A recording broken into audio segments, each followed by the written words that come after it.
आधुनिक काल, ये रामचंद्र शुक्ल की पुस्तक से आधुनिक काल हम शुरू कर रहे हैं और दूसरे प्लेलिस्ट में भक्ति काल शुरू है। आप वहाँ से भक्ति काल पढ़ सकते हैं। ये एक अलग प्लेलिस्ट बनेगी जिसमें आधुनिक काल। तो आधुनिक काल को गद्य खंड कहा है शुक्ल जी ने। संवत 1900 से 1980 है और प्रकरण 1 हम इसे पढ़ेंगे। पहला प्रकरण, सामान्य परिचय, गद्य का विकास। तो आधुनिक काल के पूर्व गद्य की अवस्था। तो ठीक आधुनिक काल, भारतेंद्र युग शुरू होने से पहले गद्य की क्या दशा थी वो शुक्ल जी बता रहे हैं। आधुनिक काल के पूर्व हिंदी का अस्तित्व किस परिमाण और किस रूप में था, संक्षेप में इसका विचार कर लेना चाहिए। अब तक साहित्य की भाषा ब्रज ही रही है, इसे सूचित करने की आवश्यकता नहीं। अतः गद्य की पुरानी रचना जो थोड़ी सी मिलती है वह ब्रज भाषा में ही है। तो जो गद्य की पुरानी रचना है वो ब्रज भाषा में ही आपको मिलेगी। हिंदी पुस्तकों की खोज में हठ योग, ब्रह्म ज्ञान आदि से संबंध रखने वाले कई गोरखपंथी मिले हैं, जिसका निर्माण काल संवत 1407 के आसपास है। जो हिंदी की पुस्तकें मिली हैं वो सब गोरखपंथ से, नाथ पंथ की मिली हैं। किसी किसी पुस्तक में निर्माण काल दिया हुआ है। एक पुस्तक गद्य में भी है जिसमें हम देख सकते हैं कि हिंदी की पुस्तक है जो ब्रह्म ज्ञान गोरखपंथ का है, उनकी एक पुस्तक है जो गद्य में भी है। लिखने वाला पुछिबा, कहिबा आदि प्रयोगों के कारण राजपुताने का निवासी जान पड़ता है। इस गद्य को हम संवत 1400 के आसपास के ब्रज गद्य का नमूना मान सकते हैं। थोड़ा सा अंश भी दिया जाता है। जो पहले गद्य पुस्तक का नाथों के किताब पुस्तकों से जो उदाहरण दिया है वो है, श्री गुरु परमानंद किनको दंडवत है, हैं कैसे परमानंद आनंद स्वरूप हैं, शरीर जिन्हीं के नित्य ते, शरीर चैतन्य और आनंदमय होतु है। मैं जू हूँ गोरिस सो मच्छंदर नाथ को दंडवत हूँ, हैं केस वे मच्छंदर नाथ आत्म ज्योति निश्चल हैं, अंतःकरण जिनके अरु मूल द्वार हैं, 6 चक्र हैं जिन नी की तरह जाना है। ये पहले गद्य का उदाहरण है ब्रज भाषा में। तो जिस तरीके से ब्रज की महत्ता थी कि उसी में पूरा जो है कृष्ण काव्य है और रीत काल भी पूरा ब्रज में है। तो इस तरीके से जब गद्य का स्फुटन होता है तो उसमें संभव ही है कि पहला गद्य ब्रज में ही लिखा जाए। इसे हम निश्चय पूर्वक गद्य का पुराना रूप मान सकते हैं। साथ ही यह भी ध्यान होता है कि यह किसी संस्कृत लेख का कंठभूति अनुवाद ना हो।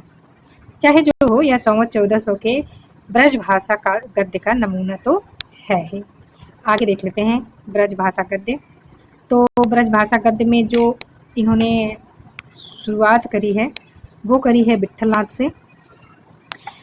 पहले जो कवि हैं वो हैं विट्ठलनाथ। इसके उपरांत फिर हमें भक्ति काल में कृष्ण भक्ति शाखा के भीतर गद्य ग्रंथ मिलते हैं। तो भक्ति काल में हमें गद्य ग्रंथ मिलने शुरू हो चुके हैं। श्री वल्लभा हमें एक उदाहरण आदिकाल में मिलता है गद्य का, जो कि नाथ पंथ के यहाँ है, वो हमने देख लिया। उसमें हालांकि नाम वगैरह तो नहीं दिया गया है कवि या लेखक का, लेकिन जब भक्ति काल में आते हैं तब वहाँ जो गद्य का उदाहरण हमें मिलता है वो विट्ठलनाथ के यहाँ मिलता है। श्री वल्लभाचार्य के पुत्र गोसाई विट्ठलनाथ जी ने श्रृंगार रस मंडन नामक एक ग्रंथ ब्रज भाषा में लिखा। उसके भाषा का स्वरूप देख लीजिए। यहाँ से प्रश्न पूछे जा चुके हैं कि जो गद्य के शुरुआती प्रारंभिक जो उदाहरण है जो शुक्ल जी ने कोट किए हैं वो पूछे गए हैं। तो देखिए इसमें श्रृंगार रस मंडन का प्रथम की सखी कहत है, जो गोपी जन के चरण विषय सेवक की दासी करी, जो इनको प्रेमामृत में डूब गए, इनके मंद हास्य न जीते हैं, अमृत अमृत समूह तकरि निकुंज विषय श्रृंगार रस श्रेष्ठ रचना कीनो सुपूर्ण होत भई। हमें प्रथम सखी कहत हैं जो गोपी जन के चरण विषय सेवक दासी करी। थोड़ा सा हल्का हल्का आइडिया होना चाहिए ताकि एग्जाम में पंक्तियां दी जाती हैं तो पूछें। यह गद्य अपरिमार्जित और अव्यवस्थित है, पर इसके पीछे दो और सांप्रदायिक ग्रंथ लिखे गए जो बड़े भी हैं और जिनकी भाषा भी व्यवस्थित और चलती है। आरंभिक गद्य वैसे भी अपरिमार्जित और अव्यवस्थित हैं, जैसे कि जब खड़ी बोली की शुरुआत होती है तो उसमें भी कविताएं बहुत ही हल्की फुल्की हैं, फिर धीरे धीरे खड़ी बोली में महाकाव्य तक लिखे जाने लगे। तो इसी तरीके से ब्रज जो है काव्य की भाषा थी, गद्य में उसको जो परिणत कर रहे थे तो वो थोड़ी सी अव्यवस्थित तो मिलेगी ही। लेकिन दो जो है बड़े ग्रंथ हैं, बड़े भी हैं, जो दो और सांप्रदायिक ग्रंथ लिखे गए हैं। वल्लभ संप्रदाय में इनका अच्छा प्रसार है। इनके नाम है 84 वैष्णवों की वार्ता तथा 200 वैष्णवों की वार्ता। इनमें से प्रथम आचार्य श्री वल्लभ जी के पौत्र गोसाई विट्ठल जी के पुत्र गोसाई गोकुलनाथ जी की लिखी जाती है। तो गोकुलनाथ कौन है? वल्लभाचार्य जी के पौत्र और विट्ठल जी के पुत्र हैं। विट्ठल जी ने जो ग्रंथ लिखा श्रृंगार रस मंडन, उसका उदाहरण इतना अच्छा नहीं है, पर उनके पुत्र गोकुलनाथ जी जो लिख रहे हैं, शुक्ल जी उसकी तारीफ कर रहे हैं कि वो बड़े भी हैं और व्यवस्थित भी हैं। हालांकि उसको सांप्रदायिक ग्रंथ ही कहा है। 84 वैष्णवों की वार्ता, 200 वैष्णवों की वार्ता, पर गोकुलनाथ जी के किसी शिष्य की लिखी जान पड़ती है, क्योंकि इसमें गोकुलनाथ जी का कई जगह बड़े भक्ति भाव से उल्लेख है। तो ये अंदेशा आचार्य शुक्ल जी को है कि ये उनके शिष्य की लिखी जान पड़ती है। इसमें वैष्णव भक्तों और आचार्य जी की महिमा प्रकट करने वाली कथाएं लिखी गई हैं। इसका रचना काल विक्रम की 17वीं शताब्दी का उत्तरार्ध माना जाता है। तो 1650 के बाद का लिखा माना जा रहा है। 200 वैष्णवों की वार्ता तो और भी पीछे औरंगजेब के समय लगभग लिखी जान पड़ती है, और औरंगजेब की मृत्यु कह सकते हैं कि 18वीं शताब्दी के पूर्वार्ध में हुई थी, वही पहले दशक में। तो कुल मिला के इसके बाद की लिखी जान पड़ती है। इन वार्ताओं की कथाएं बोलचाल की ब्रज भाषा में लिखी गई हैं, जिसमें कहीं कहीं बहुत प्रचलित अरबी फारसी शब्द भी निसंकोच रखे गए हैं। शुक्ल जी को हमेशा अरबी फारसी से समस्याएं रही हैं, क्योंकि वो चाहते हैं विशुद्ध हिंदी लिखी जाए। साहित्यिक निपुणता या चमत्कार की दृष्टि से ये कथाएं नहीं लिखी गई। तो हमें यह ध्यान रखना है कि साहित्य के लिए नहीं लिखी गई हैं। उदाहरण के लिए यह अंश पर्याप्त होगा। अब दोनों में से किस ग्रंथ का है नहीं पता, चाहे 84 वैष्णव की वार्ता से हो चाहे 200 वैष्णव की वार्ता से। तो गोकुलनाथ, लेकिन शंका शुक्ल जी को है, लेकिन गोकुलनाथ जी की ही ये रचनाएं मानी जाती हैं, तो हम उन्हीं की मान के पढ़ेंगे। सो श्री नंदगाम में रातो हतो, सो खंडन ब्राह्मण शास्त्र पढ़्यो हतो, सो जितने पृथ्वी पर मत हैं सबको खंडन कर तो, ऐसे वाको नेम हतो, याही ते सब लोगन ने बाको नाम खंडन पर्यो हतो। सो एक दिन श्री महाप्रभु जी के सेवक वैष्णव की मंडली में आयो, सो खंडन करन लाग्यो।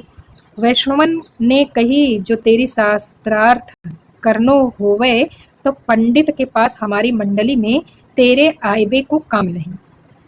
यहाँ खंडन मंडन नहीं, भगवत वार्ता को काम है, भगवत से सुनो हुए तो यहाँ आओ। देखिए ये जो हतो शब्द है आज भी बुंदेलखंड के कई जो है जिलों में बोली जाती है, जहाँ पे आज भी हतो शब्द का प्रयोग होता है। तो नाभादास जी के दूसरे जो लेखक हैं वो आधुनिक में ब्रज भाषा गद्य की बात हो रही है अभी। तो ब्रज भाषा गद्य में जो दूसरे लेखक हैं वो है नाभादास जी। इन्होंने भी संवत 1660 के आसपास अष्टयाम नामक एक पुस्तक लिखी, जो ब्रजभाषा में ही है। भगवान राम की दिनचर्या के बारे में इन्होंने वर्णन किया है नाभादास जी ने। भाषा देख लीजिए। तब श्री महाराज कुमार प्रथम वशिष्ठ महाराज के चरण छुई प्रणाम करत भय, फिर ऊपर वृद्ध समाज तिनको प्रणाम करत भय, फिर श्री राजाधिराज जू को जो हार करके श्री महेंद्र नाथ दशरथ जो निकट बैठते भये। तो ये उदाहरण है। तीसरे हैं वैकुंठ मणि शुक्ल, ये भी ब्रजभाषा गद्य में ही आते हैं। हाँ, इनके जो भी क्विज बनेंगे वो टेलीग्राम चैनल पे आप जाके टेस्ट लगा सकते हैं। क्विज टाइप्स होंगे तो आप कभी भी लगा सकते हैं, उसका लिंक है डिस्क्रिप्शन बॉक्स में, वहां से आप देख सकते हैं। वैकुंठ मणि शुक्ल, संवत 1680 के लगभग वैकुंठ जो मणि हैं शुक्ल ने ओरछा के महाराज जसवंत सिंह के यहाँ थे। ये ब्रजभाषा गद्य में अगहन महात्म्य और वैशाख महात्म्य लिखते हैं। तो हमें जो तीसरे कवि मिले हैं वैष्णव मणि शुक्ल, ओरछा के महाराज जो हैं जसवंत सिंह के यहाँ थे, ये भी ब्रजभाषा गद्य में ही लिखते हैं। तो हम देख लेते हैं उदाहरण। तो अगहन महात्म्य या वैशाख महात्म्य का उदाहरण है ये। जब देवतन की कृपा ते वैकुंठ मणि शुकुल श्री महारानी चंद्रवली के धर्म पढ़िबे के अर्थ यह जस रूप ग्रंथ वैशाख। ठीक है, ये वैशाख महात्म्य भाषा करत भय। एक समय नारद जी ब्रह्म की सभा से उठ के सुमेर पर्वत को गए। ब्रजभाषा गद्य में लिखा एक जो है नाचिकेतोपाख्यान मिला है, जिसके कर्ता का नाम ज्ञात नहीं है। तो नाचिकेतोपाख्यान, इसका उदाहरण दिया है, भाषा बहुत व्यवस्थित है, इसकी तारीफ की है, ब्रजभाषा में ही है। हे ऋषि स्वरो और सुनो, मैं देखियो है सो कहूँ, कालय वर्ण महादुख के रूप जम किंकर देखे, सर्प बिच्छू व्याघ सिंह बड़े बड़े गृध्र देखे, पंथ में पाप कर्मी को जम दूत चलाई, कई मुदगर और लोहे के दंग कर मार देते हैं, आगे और जीवन को त्रास देखे हैं, सुमेरो रोम रोम खरो होते। चौथे कवि जो ब्रजभाषा गद्य में दिया है शुक्ल जी ने सूरत मिश्र जी को दिया है। वैसे ठीक है, विठलनाथ, अच्छा विठलनाथ में ही गोकुलनाथ जी का भी उदाहरण दे दिया है। दूसरे नागादास जी हैं, तीसरे वैकुंठ शुक्लमणि हैं और चौथे हैं सूरत मिश्र। तो इनके बारे में पढ़ लेते हैं। जो चौथे कवि हैं सूरत मिश्र, इन्होंने संवत 1767 में संस्कृत से कथा लेकर बैताल 25 लिखी। तो कथा संस्कृत की है, जिसको आगे चलकर लल्लू लाल ने खड़ी बोली हिंदुस्तानी में किया। तो इस बैताल 25 को संस्कृत से लेकर सूरत मिश्र ने ब्रजभाषा में और लल्लू लाल ने खड़ी बोली हिंदुस्तानी में किया। जयपुर नरेश सवाई प्रताप सिंह की आज्ञा से लाला हीरालाल ने संवत 1852 में आईने अकबरी की भाषा वचनिका नाम की, तो लाला हीरालाल ने 1852 में आईने अकबरी की भाषा वचनिका नाम की बड़ी पुस्तक लिखी है। तो हम देख लेते हैं लाला हीरालाल। तो लाला हीरालाल ने जो लिखा है, ठीक है, तो हीरालाल की जो कुछ उदाहरण दिए हैं। अब शेख अबुल फजल ग्रंथ को करता प्रभु को नमस्कार करी, कहे अकबर बादशाह की तारीफ लिखने को कसत करे, और कहें या की बड़ाई चेष्टा और चमत्कार कहूँ तक लिखूं, कहीं जात नाही, ताते यहाँ के पराक्रम और भांति भांति के दस्तूर व मसूबा दुनिया में प्रकट भय ताको संक्षेप लिखत हूँ। इस प्रकार ब्रजभाषा गद्य की कुछ पुस्तकें इधर उधर पाई गई हैं, जिनको शुक्ल जी ने उल्लेख कर दिया। उसके अलावा जिनमें गद्य का कोई विकास प्रकट नहीं होता है। साहित्य की रचना पद्य में होती रही, गद्य का भी विकास यदि होता आता तो विक्रम की शताब्दी के आरंभ में भाषा संबंधिनी बड़ी विषम समस्या उपस्थित होती। साहित्य की रचना पद्य में होती रही, गद्य का भी विकास यदि होता तो बड़ी विषम समस्या होती। जिस धड़ाके के साथ गद्य के लिए खड़ी बोली ले ली गई, उस धड़ाके के साथ ना ली जाती। अच्छा, हाँ, ये बात भी, अगर ब्रज में ही गद्य का अच्छा विकास होता तो खड़ी बोली को अपना स्थान बनाने में समय तो लगता ही, जिस तरीके से पद्य में लगा। कुछ समय सोच विचार और वाद विवाद में जाता और कुछ समय तक दो प्रकार के गद्य की धाराएं साथ साथ दौड़ लगाती। तो ये शुक्ल जी की चिंता है। अतः भगवान का भी एक अनुग्रह समझना चाहिए कि यह भाषा विप्लव नहीं संगठित हुआ। खड़ी बोली जो कभी अलग और कभी ब्रज भाषा की गोद में दिखाई पड़ जाती थी, धीरे धीरे व्यवहार शिष्ट भाषा होकर गद्य के नए मैदान में दौड़ पड़ी। तो इस तरीके से हम देख सकते हैं किस तरीके से आगे है। गद्य लिखने की परिपाटी का सम्यक प्रचार न होने के कारण ब्रज भाषा गद्य जहाँ का तहाँ रह गया, कुछ खास विकास नहीं कर पाया। उपर्युक्त वैष्णव वार्ताओं में उसका जैसा परिष्कृत सुव्यवस्थित रूप दिखाई पड़ा, वैसा आगे चलकर नहीं। तो जो परिष्कृत रूप था वो केवल यही था। काव्यों की टीकाओं आदि में जो थोड़ा बहुत गद्य देखने में आता है, वो बहुत ही अव्यवस्थित असक्त था। उसमें अर्थों और भावों के संबद्ध रूप में प्रकाशित करने तक की शक्ति न थी। मतलब अर्थ भाव कुछ भी ज्यादा नहीं था। ये टीकाएं संस्कृत की इत्यमरः और कथम भूतम वाली टीकाओं की पद्धति पर लिखी जाती थी। इससे इनके द्वारा गद्य की उन्नति की संभावना न थी। भाषा ऐसी अनगढ़ लद्दड़ होती थी कि मूल चाहे समझ में आ भी जाए, टीका उलझन से निकलना कठिन समझिए। विक्रम की 18वीं शताब्दी में लिखी श्रृंगार शतक की एक टीका की कुछ पंक्तियां देखिए, तो हम देख सकते हैं कि जो 17वीं और 18वीं शताब्दी है, इसमें ब्रजभाषा गद्य की कुछ उदाहरण आपको मिल जाते हैं। तो ये कुछ अजीबोगरीब भाषा है। उन्मत्त प्रेम सरम भादाल भन्ते यदंगनः तत्र प्रत्युह माधुतुम ब्रह्मापि खलु कातरः। अंगना जू है स्त्री सु प्रेम के अति आवेश कर जो कार्य करन चाहती है ता कार्य विषय। तो इस तरीके से है इसमें ब्रह्माऊ प्रत्युतम आधातुम। तो बहुत ही आगे बढ़कर संवत 1872 में लिखी जानकी प्रसाद वाली रामचंद्रिका की प्रसिद्धि टीका, तो उसकी भाषा की भी यही दशा है। राघव शर लाघव गति छत्र मुकुट यो हयो हंस सबल अंशु सहित मानह उड़ी कह गयो। ये चीजें हैं। तो कुल मिला के शुक्ल जी ने जो भी उदाहरण दे दिए, 4 नाम होंगे आचार्य शुक्ल जी ने। इसी ढंग की सारी टीकाओं की भाषा समझिए। सरदार कभी अभी हाल ही में हुए हैं, और कवि प्रिया, रसिक प्रिया, शतसई आदि की उनकी टीकाओं की भाषा और भी अनगढ़ असंबद्ध है। सारांश यह है कि जिस समय गद्य के लिए खड़ी बोली उठ खड़ी हुई, उस समय तक गद्य का विकास नहीं हुआ था। कुल मिला के ये बात है। इसी से खड़ी बोली के ग्रहण में कोई संकोच नहीं हुआ। तो देखिए, जो खड़ी बोली थी, कुल मिला के शुक्ल जी कह ही रहे हैं कि भगवान का अद्भुत अनुग्रह है कि खड़ी बोली में उसका विकास नहीं हुआ ब्रज का, नहीं तो ब्रज भाषा में गद्य का विकास नहीं हुआ। अन्यथा खड़ी बोली जो है अपना जिस तरीके से स्थान बना पाई, जिस तरीके से उसे सबने एक्सेप्ट कर लिया और उसमें रचनाएं करने लगे, वो संभव नहीं हो पाता। क्योंकि किसी भाषा को छोड़कर फिर दूसरी भाषा अपनाना उस दौर में। चलिए, तो खड़ी बोली गद्य। अब हम पढ़ेंगे खड़ी बोली गद्य। अब हमने पढ़ लिया एक तरीके से ब्रजभाषा गद्य, अब हम पढ़ेंगे खड़ी बोली गद्य। यहाँ से शुरू होता है। देश के भिन्न भिन्न भागों में मुसलमानों के फैलने तथा दिल्ली की दरबारी शिष्टता के प्रचार के साथ ही दिल्ली की खड़ी बोली समुदाय के परस्पर व्यवहार की भाषा हो चली थी। मुसलमान के साथ ये भी काम हो रहा था।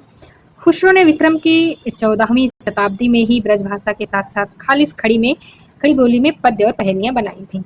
औरंगजेब के समय फारसी मिश्रित खड़ी बोली या रेखता में शायरी भी शुरू हो गई।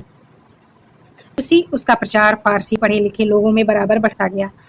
इस प्रकार की खड़ी बोली को लेकर उर्दू साहित्य खड़ा हुआ, जिसमें आगे चलकर विदेशी भाषा के शब्दों का मेल भी बराबर बढ़ता गया और जिसका आदर्श भी विदेशी होता गया।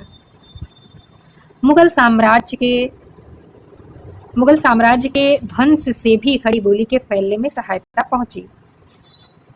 तो जिस तरीके से मुगल साम्राज्य का ध्वंस हुआ, वो भी एक सहायक कार्य में है। दिल्ली, आगरा आदि फछाई शहरों की समृद्धि नष्ट हो चली थी और लखनऊ, पटना, मुर्शिदाबाद आदि नई राजधानियां चमक उठी। जिस प्रकार उजड़ती हुई दिल्ली को छोड़कर मीर इंसा आदि अनेक उर्दू शायर पूरब की ओर आने लगे, उसी प्रकार दिल्ली के आसपास प्रदेशों की हिंदू व्यापारी जातियां आगरा वाले खत्री आदि जीविका के लिए लखनऊ, फैजाबाद, प्रयाग, काशी, पटना आदि पूर्वी शहरों में फैलने लगे। उनके साथ साथ बोलचाल की भाषा खड़ी बोली भी लगी चलती थी। यह बात सिद्ध है कि उपजाऊ और सुखी प्रदेशों के लोग व्यापार में उद्योगशील नहीं होते। हाँ। अतः धीरे धीरे पूरब के शहरों में भी इन पश्चिमी व्यापारियों की प्रधानता हो चली। मतलब ऐसा कहा जाता है कि जो उपजाऊ और सुखी प्रदेश हैं वहाँ व्यापार नहीं पनपते, क्योंकि जो बहुत कष्ट में होते हैं व्यापार में आगे वही निकलते हैं। इस प्रकार तो ये होगी। यह खड़ी बोली असली और स्वाभाविक भाषा थी, मौलवियों और मुंशियों की उर्दुए मुअल्ला नहीं। यह अपने ठेठ रूप में बराबर पछाण से आई जातियों के घरों में बोली जाती है। अतः कुछ लोगों का यह कहना है या समझना है कि मुसलमानों के द्वारा ही खड़ी बोली अस्तित्व में आई। उसका मूल रूप उर्दू है, जिससे आधुनिक हिंदी गद्य का अरबी फारसी शब्दों से निकालकर गढ़ ली गई शुद्ध भ्रम या अज्ञान है। शुक्ल जी ये मानने को तैयार नहीं है और बहुत ही फटकार लगाई है कि खड़ी बोली उर्दू से जो निकली मानी जा रही है।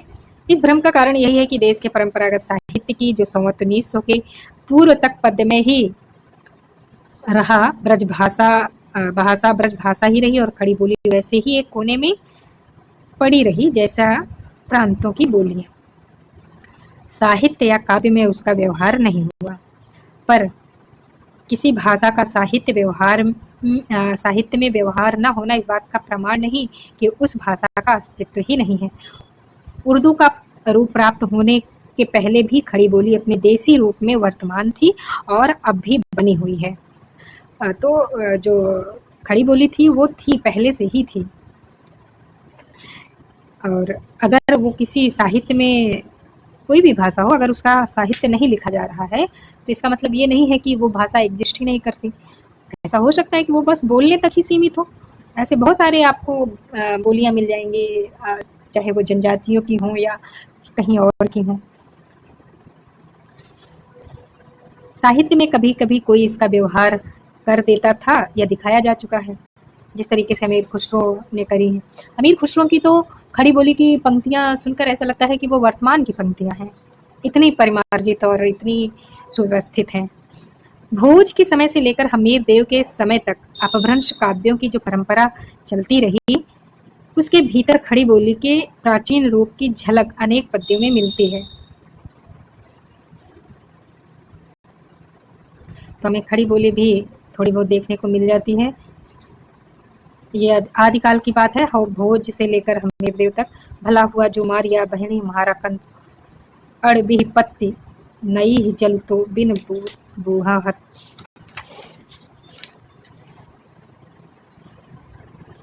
सो इसमें सो जुही ठिर संकट पा देवक लेखई कोण मिटा आ। तो ये जो आदिकाल का उदाहरण दे रहे हैं, जिसमें हमने पहले तो गोरखपंथ का एक उदाहरण देखा ही था, फिर इसमें भोज के समय से हमीर देव तक का जो काल है उसे शुक्ल जी ने आदिकाल माना है, जो लगभग संवत 1050 से 1375 तक है। अगर इसे सन में कन्वर्ट करें तो जो 57 घटाया जाता है, अगर मोटा मोटा ऐसे ही देख लें तो 900 समथिंग, 900 कह सकते हैं कि 90-93 के जो भी आसपास है ईस्वी अगर हम बात करें, और उसी से 1300 कुछ तक जो है ये आदिकाल माना जाता है। जो हम जिसको शुक्ल जी भोज और हमीर तक मान रहे हैं, अपभ्रंश जो काव्य था उनका उसमें था, और वहाँ पे जो गद्य का नमूना है उन्होंने दिखा दिया, भला हुआ जो मारिया बहणी मारा कंत। तो इसमें कहीं कहीं जो शब्द मिलते हैं जो खड़ी बोली के, उसको शुक्ल जी ने उदाहरण स्वरूप दे दिया। अब इसके उपरांत आदिकाल के बाद भक्तिकाल आता है। भक्तिकाल के आरंभ में निर्गुण धारा के संत कवि जिस प्रकार खड़ी बोली का व्यवहार अपने साधुकड़ी भाषा में किया करते हैं, इसका उल्लेख भक्तिकाल के भीतर हो चुका है। और कबीर का उदाहरण भी यहाँ दे रहे हैं। तो कबीर मन निर्मल भया जैसा गंगा नीर, कबीर कहता जात हूँ सुनता है सब कोई, राम कहे भला होएगा नहितर भला न होए, आऊंगा न आऊंगा आऊंगा ना जाऊंगा, मरूंगा ना जीऊंगा, गुरु के शब्द रम रम रहूंगा। तो ये है।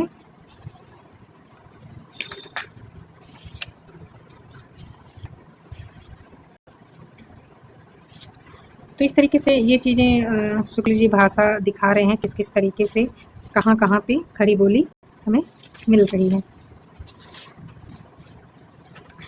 तो यहाँ कुछ लोगों ने कह दिया कि हाँ उर्दू से निकल के खड़ी बोली बनी है, तो उसी का उदाहरण स्वरूप वो दिखा रहे हैं कि किस तरीके से आदिकाल में भक्ति काल में खड़ी बोली थी। थोड़ी नाराज़गी रहती है शुक्ल जी को उर्दू फारसी के शब्दों से। अकबर के समय में गंग कवि ने चंद छंद वर्णन की महिमा नामक एक गद्य पुस्तक खड़ी बोली में लिखी थी। अकबर के समय उसकी भाषा का नमूना देखिए। इनमें से कोई एक था जो एग्जाम में पूछा गया था, पता नहीं कौन सा। सिद्ध श्री 108 श्री श्री नाथ शाही जी, श्री दलपति जी, अकबर शाही जी आम खास के तखत ऊपर विराजमान हो रहे हैं। तो ये कवि गंग का उदाहरण था चंद छंद वर्णन की महिमा से। मुझे जहाँ तक याद है ये उदाहरण पूछा गया था। इतना सुन के पात शाही जी, श्री अकबर शाही जी यार आदि, क्योंकि अकबर के समय में थे इस तरीके से अकबर जी का नाम, सॉरी, तो इसमें अकबर का नाम काफ़ी हद तक आया है। आगे हम देखते हैं। इस अवतरण से स्पष्ट लगता है कि अकबर और जहांगीर के समय में ही खड़ी बोली भिन्न भिन्न प्रदेशों में शिष्ट समाज के व्यवहार की भाषा हो चली थी। यह भाषा उर्दू नहीं कही जा सकती, यह खड़ी बोली है। यद्यपि पहले से साहित्य भाषा के रूप में स्वीकृत न होने के कारण इसमें अधिक रचना नहीं हो पाई। तो उनका मतलब है कि साहित्य में खड़ी बोली वैसी नहीं स्वीकृत थी जिस तरीके से ब्रज। पर यह बात नहीं है कि इसमें ग्रंथ लिखे ही नहीं जाते थे। दिल्ली राजधानी होने के कारण जब से शिष्ट समाज के बीच इसका व्यवहार बढ़ा, तभी से इधर उधर कुछ पुस्तकें इस भाषा के गद्य में लिखी जाने लगी। आगे कहते हैं कि विक्रम 1798 में राम प्रसाद निरंजनी ने भाषा योग वशिष्ठ नाम का ग्रंथ साफ सुथरी खड़ी बोली में लिखा। ये पटियाला दरबार में थे और महारानी को कथा बाँचकर सुनाया करते थे पटियाला दरबार में। इनके अनेक ग्रंथ देखकर स्पष्ट हो जाता है कि मुंशी सदा सुखलाल और लल्लू लाल से 62 वर्ष पहले खड़ी बोली के का गद्य अच्छे परिवारजित रूप में पुस्तकों में लिखने में व्यवहृत होता था। इन दोनों से कितने वर्ष पहले? 62 वर्ष पहले। अब तक पाई गई पुस्तकों में भाषा योग वशिष्ठ, जो कि राम प्रसाद निरंजनी जी की है, सबसे पुराना है और जिसमें गद्य अपने परिष्कृत रूप में दिखाई पड़ता है। अतः जब तक कोई और पुस्तक हमें नहीं मिलती, इससे पुरानी ना मिले, तब तक परिमार्जित गद्य की प्रथम पुस्तक, याद रखिएगा परिमार्जित गद्य कह रहे हैं, प्रथम पुस्तक और राम प्रसाद निरंजनी को प्रथम प्रौढ़ गद्य लेखक मान सकते हैं। ये प्रश्न बहुत बार पूछा गया है। भाषा योग वशिष्ठ के हम उदाहरण भी दिए जाते हैं, तो ये बहुत महत्वपूर्ण है, इसे याद रखिएगा। एक तो कविगंग वाला भी, अकबर वाला। प्रथम पर ब्रह्म परमात्मा का नमस्कार है, जिससे सब भाजते हैं और जिसमें सब लीन और स्थिर होते हैं। जिस आनंद के समुद्र के कण से संपूर्ण विश्व आनंदमय है, जिस आनंद में सब जीते हैं। अगस्त जी के शिष्य सुतीक्षण के मन में एक संदेह पैदा हुआ। तब वह दूर करने का कारण अगस्त मुनि के आश्रम को जाकर विधि सहित प्रणाम करके बैठे और विनती का प्रश्न किया, हे भगवान। इस तरीके से ये भाषा योग वशिष्ठ का उदाहरण है। और देख सकते हैं दूसरा उदाहरण भी दिया है, हे राम जी, जो पुरुष अभिमानी नहीं है वह शरीर के इष्ट अनिष्ट में राग द्वेष नहीं करता, क्योंकि उसका शुद्ध वासना है। मलिन वासना जन्मों का कारण है। ऐसी वासना को छोड़कर जब तुम स्थित होगे, तब तुम कर्ता होते हुए भी निर्लेप रहोगे। इस तरीके से यहाँ पे उदाहरण दिए गए हैं। कैसी श्रृंखलाबद्ध साधु और व्यवस्थित भाषा है, सुखबीर जी को बहुत पसंद आ चुकी है। इसके पीछे संवत 1818 में बसवा मध्य प्रदेश के निवासी दौलत राम ने हरिश्रेणाचार्य कृत जैन पद्म पुराण का भाषा अनुवाद किया, जो 700 पृष्ठों से ऊपर एक बड़ा ग्रंथ है। भाषा इसकी उपर्युक्त भाषा योग वशिष्ठ के समान परिमार्जित नहीं है, पर इस बात का पूरा पता देती है कि फारसी उर्दू से कोई संपर्क न रखने वाली अधिकांश शिष्ट जनता के बीच खड़ी बोली स्वाभाविक रूप में, मतलब वही कि उर्दू से नहीं है, इस बात को बार बार जोर दे के कह रहे हैं, पूरा पता देती है कि खड़ी बोली थी, स्वाभाविक रूप से प्रचलित थी। मध्य प्रदेश में फारसी या उर्दू तालीम कभी नहीं ला दी गई। थी। जैन समाज जो है जिसके लिए यह ग्रंथ लिखा गया, बराबर व्यापार से संबंध रखने वाला समाज रहा है और आज आज भी जो जैन है वो बहुत बड़े बड़े व्यापारी हैं, बिजनेसमैन हैं। खड़ी बोली को मुसलमानों द्वारा जो रूप दिया गया उससे सर्वथा स्वतंत्र वह अपने प्रकट रूप में 2-2.5 वर्ष से लिखने में काम आती रही। यह बात भाषा योग वशिष्ठ पद्म पुराण अच्छी तरह प्रमाणित करते हैं। तो यहाँ जो दौलत राम ने अनुवाद किया है हरिश्रणाचार्य कृत का जैन पुराण, ये भी उदाहरण में दिया गया है, तो ध्यान रखिएगा। तो 700 पृष्ठ का है। इस तरीके से आजकल कथन वाइज पूछ लिए जाते हैं, तो 700 पृष्ठ का है जैन पुराण, ये भी ध्यान रखना है। अतः यह कहने की गुंजाइश अब जरा भी नहीं रह जाती है कि खड़ी बोली गद्य परंपरा अंग्रेजी की प्रेरणा से चली। और ये प्रश्न अभी हाल में ही पूछा गया था। अभी हाल में जितने भी एग्ज़ाम हुए हैं उनमें से पूछा गया है ये, या तो हायर एजुकेशन वाले पेपर में या फिर पीजीटी के पेपर में, इन दोनों में से किसी एक पेपर में पूछा गया है। और वो एग्जैक्ट यही कथन है और कथन वाइज है। तो 2026 में जो भी पेपर हुए हैं पीजीटी और हायर, इन 2 एग्ज़ाम में से एक एग्ज़ाम में नहीं जीडीसी, ये 3 एग्ज़ाम है शायद, जीडीसी और हायर, पीजीटी में तो नहीं, हायर और जीडीसी में से किसी एक में ये पूछा गया है, पीजीटी में नहीं। तो जो असिस्टेंट प्रोफेसर के 2 एग्ज़ाम हुए हैं 2026 में, जीडीसी और हायर में, उसमें ये कथन जो है पूछा गया है।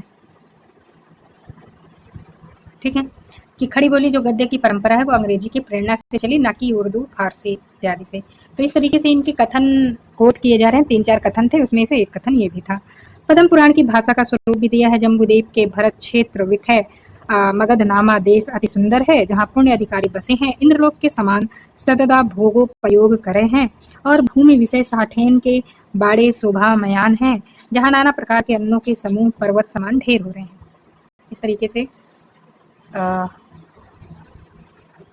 अब आगे चलकर संवत 1830 और 1840 के बीच राजस्थान के किसी लेखक ने मंडोवर का वर्णन लिखा, जिसकी भाषा साहित्यिक नहीं साधारण बोलचाल की है। उसका उदाहरण दिया है। अवल में यहाँ मांडव्य ऋषि का आश्रम था, इस सबब से इस जगह का नाम मांडव्याश्रम हुआ। इस लफ्ज का बिगड़कर मंडोवर हुआ है। ऊपर जो कहा गया कि खड़ी बोली का ग्रहण देश के परंपरागत साहित्य में नहीं हुआ, जो परंपरागत जो कह सकते हैं कि जहाँ पे पहले से ब्रज भाषा अपना पैठ जमाई थी, उसका अर्थ यहाँ स्पष्ट कर देना है कि उक्त कथन में साहित्य से अभिप्राय लिखित साहित्य का है, कथित या मौखिक का नहीं। तो कोई भी भाषा हो उसका कुछ ना कुछ साहित्य अवश्य होता है, चाहे वह लिखित हो चाहे श्रुति परंपरा से आता हो। जैसे कि कुछ कहानियाँ, कुछ किंवदंतियाँ, कुछ लोकगीत तो प्रचलित होते ही हैं, और अगर उन सबका लिखित रूप भले ही ना हो पर जो है मौखिक तो होता ही है। खड़ी बोली के भी कुछ गीत, कुछ पद्य, कुछ तुकबंदियाँ खुसरो के पहले अवश्य चली आती रही होंगी। बिल्कुल हम कहानियाँ भी देखते हैं कि हमारे यहाँ जो कहानियाँ सुनाई जाती हैं वो भी खुसरो की सी पहेलियाँ दिल्ली के आसपास प्रचलित थीं, जिनके नमूने पर खुसरो ने अपनी पहेलियाँ या मुकरियाँ कहीं। हाँ, फारसी पद्य में खड़ी बोली को ढालने का प्रयत्न प्रथम कहा जा सकता है कि हाँ, उन्होंने फारसी में अमीर खुसरो ने पहले डाला। खड़ी बोली का रंग रूप जब मुसलमानों ने बहुत कुछ बदल दिया और वे उसमें विदेशी भावों का भंडार भरने लगे, तब हिंदी कवियों की दृष्टि में मुसलमानों की खास भाषा सी जचने लगी। इससे भूषण, सूदन आदि कवियों ने मुसलमान दरबारों के प्रसंग में या मुसलमान पात्रों के भाषण में इस बोली का व्यवहार किया। पर जैसा अभी तक दिखाया जा चुका है, मुसलमान के दिए हुए कृत्रिम रूप में स्वतंत्र खड़ी बोली का स्वाभाविक विकास देश रूप में के भिन्न भिन्न भागों में पछाड़ के व्यापारियों आदि के साथ साथ फैल रहा था। उसके प्रकार और उर्दू साहित्य के प्रचार से कोई संबंध नहीं, शायद प्रचार होगा। धीरे धीरे यह खड़ी बोली व्यवहार की सामान्य शिष्ट भाषा हो गई। जिस समय अंग्रेज राज्य भारत में प्रतिष्ठित हुआ उस समय सारे उत्तरी भारत में खड़ी बोली का व्यवहार शिष्ट हो चुकी थी। जिस प्रकार उर्दू कहलाने वाले कृत्रिम रूप का व्यवहार मौलवी, मुंशी, आसी, फारसी तालीम पाए हुए कुछ लोग करते थे, उसी प्रकार असली स्वाभाविक रूप का व्यवहार हिंदू साधु, पंडित महाजन आदि अपने शिष्ट भाषण में करते थे। जो संस्कृत पढ़े लिखे विद्वान होते थे, उनकी बोली संस्कृत के शब्द भी उनकी बोली में मतलब संस्कृत की बोली भी होती थी। मतलब जैसे तुलसीदास ने संस्कृत निष्ठ अवधि में लिखा, उसी तरीके से संस्कृत निष्ठ खड़ी बोली विद्वानजन भाषणों में प्रयोग करते थे। बात कर लेते हैं, रीत काल के समाप्त होते होते अंग्रेजों का राज्य जो है देश में पूर्ण रूप से प्रतिष्ठित हो गया। अतः अंग्रेजों के लिए यहाँ की भाषा सीखने का प्रयत्न स्वाभाविक था। तो जब रीत काल के समाप्त होते होते कह सकते हैं कि भारतेंदु युग के शुरुआती चरणों में जिस तरीके से हुआ, तो अंग्रेज भी यहाँ की भाषा सीखना ही चाहते थे। पर शिष्ट समाज के बीच उन्हें दो ढंग की भाषाएं चलती थी, एक तो खड़ी बोली देसी रूप, दूसरा दरबारी जो मुसलमानों ने उन्हें दिया था और उर्दू कहलाने लगा था, मतलब उसमें मिक्स थी। अंग्रेज यद्यपि विदेशी थे, पर उन्हें यह स्पष्ट लक्षित हो गया जिसे उर्दू कहते हैं वह न तो देश की स्वाभाविक भाषा है, ना उसका साहित्य देश का साहित्य है, उसमें जनता के भाव विचार जो है रक्षित हों। जो साहित्य होता है उसमें जनता की चित्रवृत्तियाँ होती ही हैं, स्कूल जी ने पहले ही कहा। तो इसलिए जब उन्हें देश की भाषा सीखने की आवश्यकता हुई और वे गद्य की खोज में पड़े, तब दोनों प्रकार की पुस्तकों की आवश्यकता हुई, उर्दू की भी और हिंदी की भी। तो मतलब हिंदी खड़ी बोली मतलब शुद्ध खड़ी बोली की भी। पर उस समय गद्य की पुस्तकें वास्तव में उर्दू में ना थी और हिंदी में, ना उर्दू में थी और जो है ना हिंदी में। जिस समय फोर्ट विलियम कॉलेज की ओर उर्दू और हिंदी गद्य की पुस्तकें लिखने की व्यवस्था हुई, उसके पहले खड़ी बोली में गद्य की कई पुस्तकें लिखी जा चुकी थी। तो ऐसा नहीं है कि फोर्ट विलियम कॉलेज की ही जो है समय से लिखी जाने लगी, वो कह रहे हैं कि पहले से भी लिखी जाने लगी। अब हम देख लेते हैं कि भाषा योग वशिष्ठ पदम पुराण का उल्लेख हो चुका है, जो कि इसके पहले लिखी जा चुकी थी। उसके उपरांत जब अंग्रेजों की ओर से पुस्तकें लिखने की व्यवस्था हुई, उसके 1-2 वर्ष पहले ही मुंशी सदासुख की ज्ञानोपदेशक वाली पुस्तक और इंसा की रानी केतकी की कहानी लिखी जा चुकी थी। अतः यह कहना अंग्रेजी की प्रेरणा से हिंदी खड़ी बोली गद्य का प्रादुर्भाव हुआ, ये ठीक नहीं है। पूरी तरीके से कह सकते हैं कि इनका कहना जो है। तो आगे कह रहे हैं कि जिस समय दिल्ली के उजड़ने के कारण उधर के हिंदू व्यापारी तथा अन्य वर्ग के लोग जीविका के लिए देश में भिन्न भिन्न भागों में फैल गए, व्यापार के लिए, खाने पीने का जो भी था मसला, और खड़ी बोली अपने स्वाभाविक देसी रूप में शिष्टों की बोलचाल की भाषा हो गई, उस समय में लोगों का ध्यान उसमें गद्य लिखने की ओर गया। तब तक हिंदी और उर्दू दोनों का साहित्य पद्य में ही था। यहाँ पे कह रहे हैं कि तब तक दोनों का साहित्य पद्य में था। हिंदी कविता में परंपरागत काव्य भाषा ब्रज का व्यवहार चला आता था, उर्दू कविता में खड़ी बोली के अरबी फारसी मिश्रित था। उर्दू कविता में खड़ी बोली के साथ साथ अरबी फारसी भी थी। जब खड़ी बोली अपने असली रूप में चारों ओर फैल गई, तो तब उसकी व्यापकता और भी बढ़ गई। हिंदी गद्य के लिए उसके ग्रहण करने में सफलता की संभावना दिखाई पड़ती है। कुल मिला के सार ये है इस पूरे पेज का, और कि जो खड़ी बोली गद्य की परंपरा है, गद्य की परंपरा खड़ी बोली में अंग्रेजों की प्रेरणा से चली। लेकिन यहाँ पे एक बात और कह रहे हैं कि अंग्रेजी की प्रेरणा से ही खड़ी बोली गद्य का प्रादुर्भाव हुआ, ये ठीक नहीं है। हाँ, प्रेरणा से वो कह सकते हैं कि आगे चली और उसको बहुत ही अच्छा स्वरूप मिला, क्योंकि आगे चल के फोर्ट विलियम कॉलेज की स्थापना होती है। फिर वहाँ पे जिस तरीके से हिंदी के लिए काम होता है, वो बहुत ही कह सकते हैं खड़ी बोली के क्षेत्र में अभूतपूर्व कार्य कह सकते हैं, क्योंकि इसके पहले ऐसा कोई संस्थागत कार्य नहीं हुआ था भाषा के लिए। तो इस तरीके से कह रहे हैं कि प्रेरणा अंग्रेजों से मिली, लेकिन प्रादुर्भाव अंग्रेजों की वजह से हुआ, ये नहीं कह सकते, क्योंकि इनके आने से पहले, फोर्ट विलियम कॉलेज की स्थापना होने से पहले जो है खड़ी बोली गद्य में कई पुस्तकें लिखी जा चुकी थी और अच्छी अच्छी पुस्तकें लिखी गई थी, जैसे कि भाषा योग वशिष्ठ पद्म पुराण का उल्लेख जिस तरीके से हुआ, और भी जिस तरीके से इंसा और रानी केतकी की कहानी भी लिखी जा चुकी थी। इसीलिए पूछा जाता है कि हाँ, उसमें फोर्ट विलियम में कौन कौन सी पुस्तकें लिखी गई। तो इस तरीके से ये भी चीज़ें हैं। तो कुल मिला के ये सारी चीज़ें हुई। अभी तक हमें ये पता चला कि फोर्ट विलियम कॉलेज की स्थापना के पहले क्या क्या पुस्तकें लिखी जा चुकी थी खड़ी बोली गद्य में। तो हमें खड़ी बोली गद्य में जो है ये सारी चीज़ें मिली। हालांकि इसमें क्रम वाइज नहीं दिया है, शुक्ल जी ने लेख में लिखा है, और ब्रज भाषा में तो थोड़ा बहुत इन्होंने लिखा है, जैसे विट्ठलनाथ नाभादास जी, वैकुंठमणि, सूरत मिश्र। इसी तरीके से खड़ी बोली गद्य में इन्होंने जो भी उदाहरण दिए अभी तक, शुक्ल जी ने उदाहरण दे दिया आदिकाल में, भक्तिकाल में, रीतकाल में, और कवि गंग का उदाहरण दिया, चंद छंद वर्णन की महिमा, भाषा योग वशिष्ठ, पद्म पुराण, ये सारी चीजें हो गई।